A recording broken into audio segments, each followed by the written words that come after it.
And I actually had a business person who's in the manufacturing industry during this presentation that I gave to a P16 council in the state, who actually, as I was talking about this, who actually, stood up and said, you know what? It's going to become even more automated in the future. Because I don't have to worry about people being sick. I don't have to worry about people showing up late. I don't have to worry about benefits. And he just went down a whole litany of different things that as a business owner that is, focused on making a profit, of how robotics and automation is really meeting their bottom line to create greater profits. So I got on my soapbox, I'm sorry.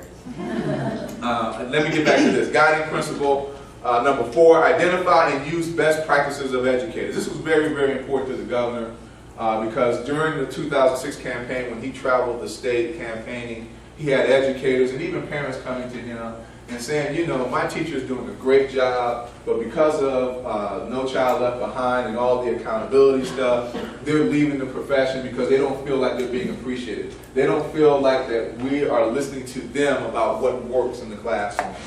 And so the governor wanted to make sure that we were focused in our reform efforts on identifying and using best practices that were being created by educators who are actually working with our children. Personalizing education for each individual child, and again, that comes back to the John Dewey quote. Test and assess, not only for accountability, for diagnosis, but also for diagnostic purposes as well. Very important. And that second part, the diagnostic purposes, is totally absent in No Child Left Behind. Yes.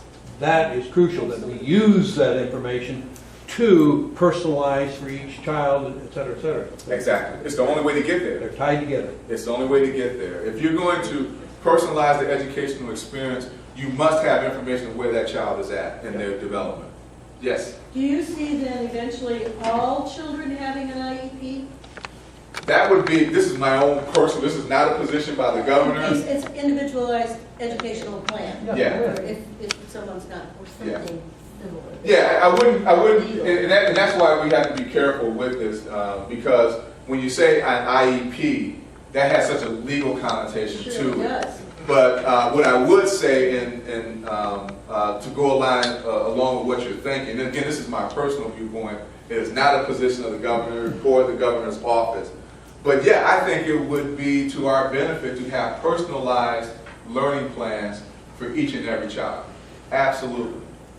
Yes? Who's going to write those? Who's going to write all those? Yeah. Pardon me? I'm a former teacher. Who's going to write all those? Exactly. Yeah. Well, the reason why, and I've heard those comments from educators, and the reason why I believe in it so adamantly is because now we have the technology where you can do it without it being a burden on you to do it. Because, and the reason why I say that is because now technology has integrated so much into our classrooms. Most teachers are now inputting their grades, inputting their attendance, all of that stuff on computers now. And if you have handheld devices, Apple, representatives of Apple met with me just, no, this is April, so this is back in like January. So 4 months ago, they met with me and they showed me a handheld application where a teacher in the classroom could pull up all of the diagnostic and other formative information for that child during the school year on the handheld device. Handheld device then, makes that analysis of that information and says they're missing X, Y, and Z in their academic development, and here are strategies that you as an educator can implement to address those deficiencies in this child's academic development. And then the device then says, here are some video examples to help you implement this strategy.